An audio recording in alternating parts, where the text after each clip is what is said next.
bersama dengan waktu. Ruang redaksi memberikan kabar terbaru. Sultraline hari ini.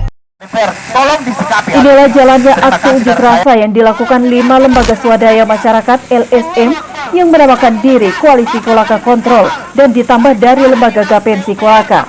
Jumat 26 Februari 2021. Aksi yang mereka lakukan yakni mendesak kepada Bupati Kolaka untuk mencopot jabatan Kepala Dinas Pekerjaan Umum dan Penataan Ruang PUPR karena dinilai telah menyalahgunakan jabatannya untuk kepentingan orang tertentu, dan mereka juga mendesak mencopot Kepala Dinas Pendidikan dan Kebudayaan Kolaka karena sudah menjabat begitu lama selama 8 tahun, bahkan 3 tahun terakhir dianggap ilegal yang sangat merugikan masyarakat Kabupaten Kolaka. Sebelum berlanjut, jangan lupa subscribe channel Sultraline, nyalakan loncengnya agar Anda yang pertama mendapatkan informasi terbaru dari ruang redaksi kami.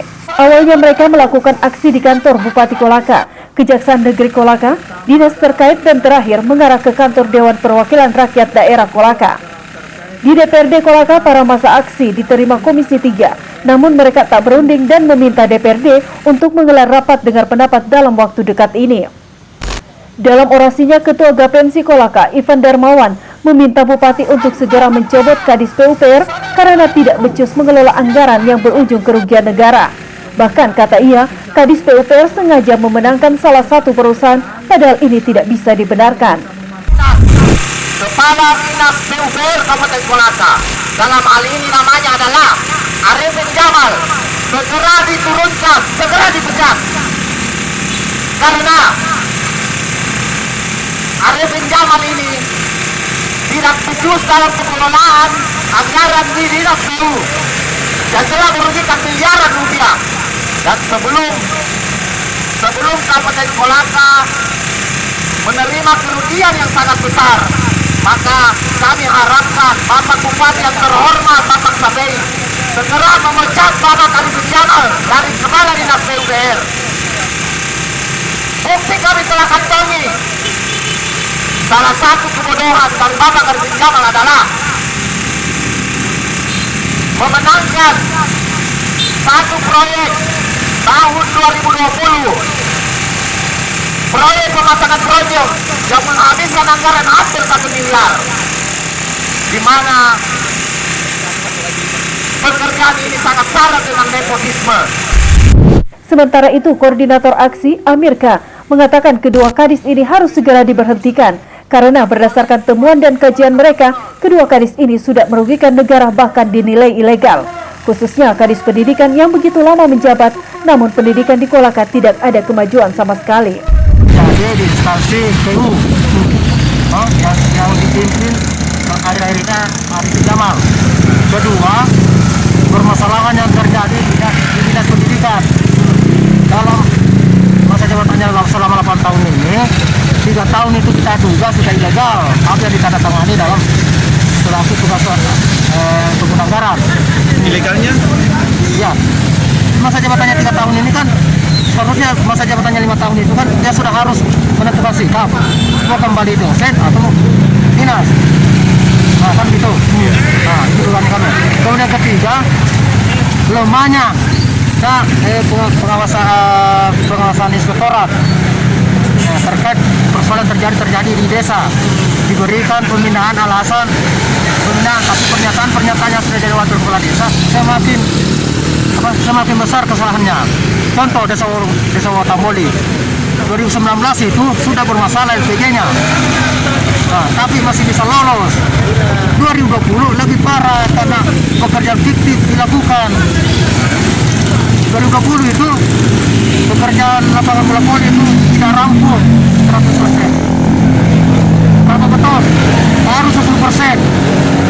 Sanggar tani 0% per 16 Februari 2021. Oke, desa ke desa. Apalagi satu tadi masalah tadi saya catat pulang. Oh, catat Kolaka itu masalah surat RT penggunaan tanah kelurahan. Tanah kelurahan itu kan sesuai Permendagri 130 itu kan harus bermanfaat langsung dengan masyarakat. Sekarang pertanyaan kami, pintu gerbang dengan taman bunga itu apa manfaatnya untuk masyarakat? Oke, kalau ada yang mengatur lolos itu, sekarang kita turun lapangan, lihat itu bangunan gerbang dengan taman bunga. Apa sesuai dengan gambar? Kalau itu disinggung tadi kalau itu RTP kami yang sudah lama tidak ditanggapi. Kalian paling Sama RTP lama, masalah pengguna CSR-nya. arti ada kesan bahwa Camat Kolaka ini dia banyak intervensi yang begitu-gitu. Kalau CSR itu, ya kita meminta ke transferannya pengelolanya itu, karena selama ini kita tahu ada beberapa, kami duga ada beberapa pihak-pihak ASN yang terkait dalam itu. Tapi untuk hari ini fokus itu ke instansi. Jadi tidak usah terlalu melebar dulu, karena itu RDP lama. Nanti di RDP-nya kita lanjut. Yang jelas fokus ini hari adalah tiga instansi itu. Senada dengan Ketua Pekat IB Kolaka, Dudi menegaskan Kadis Pendidikan ini tidak benar karena seharusnya jabatan itu paling lama 5 tahun. Terlebih selama menjabat tidak menimbulkan efek yang baik untuk kemajuan pendidikan di Kolaka. Selain itu, Dudi juga menyoroti DPRD Kolaka yang terkesan lambat menangani sejumlah persoalan di Tanah Mekongga. Terlebih, DPRD merupakan perwakilan rakyat untuk menjawab aspirasi yang telah disampaikan. Disoroti tadi? Soroti itu kadis yang pertama itu Kadis Diknas. Yang menjabat jadi kadis itu sudah 8 tahun. Karena aturannya cuma 5 tahun. Harusnya dari 5 tahun itu masuk ke 6 tahun itu dia menyatakan sikap untuk menentukan di mana dia harus berkiblat. Namun kemudian ketika kami cross check di DKD, namun tidak ada bentuk permohonan untuk menyatakan sikap bahwa tetap di sini. Artinya dari 5 tahun itu, lebih dari 5 tahun itu yang menjadi pertanyaan. Besar harapan kami dengan adanya aksi ini pihak penegak hukum sudah di tipikor itu untuk menelusuri keabsahan tanda tangan Kadis Diknas. Oke, tadi juga disinggung mengenai beberapa permasalahan di DPR yang belum tuntas gitu. Ya, jadi akan bertumpuk ya. Jadi pernyataan dari DPR itu akan segera menjadwalkan rapat dengar pendapat. Kemudian kami juga pembahas aspirasi ini kurang yakin karena kenapa? Dari beberapa surat yang kami masukkan di DPR itu sampai hari ini belum ada yang terrealisasi.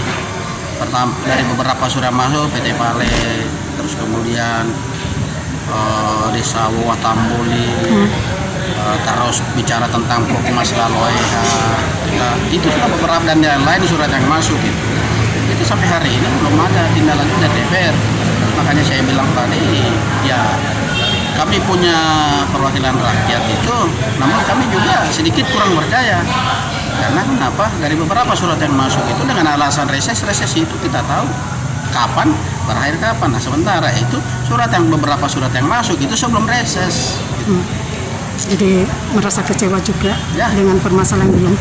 Merasa kecewa dengan DPR. Karena kenapa? Ya itu tadi, dari beberapa surat yang kami sudah masukkan itu, kalau persoalan kesibukan kami paham DPR kesibukannya seperti apa. Apalagi tadi pernyataannya Ketua Komisi 3 Pak yang harusnya bukan dia yang temui kami. Kami juga memberi apresiasi karena dia yang temui kami padahal bukan sementara komisi yang menangani. Apalagi berbicara tentang sorotan kami. Ini Kadis Diknas ini bersaudara dengan Ketua Komisi 3 yang hadir. Jadi tadi tanggapan Komisi 3 menerima Anda? Tanggapan Komisi 3 bagus. Artinya segera akan menjadwalkan rapat dengar pendapat yang kita sesuai dengan aspirasi yang kami bawa. Ketika itu tidak terjadi, Maka kami turun dan DPR itu akan hilang kepercayaan ke masyarakat. Dari pantauan aksi yang dikawal ketat aparat kepolisian ini berjalan dengan aman dan damai serta tetap mematuhi protokol kesehatan COVID-19. Dari Kompleks Blok M BD Kendari, jurnalis Sultra Lensri mengabarkan untuk Anda.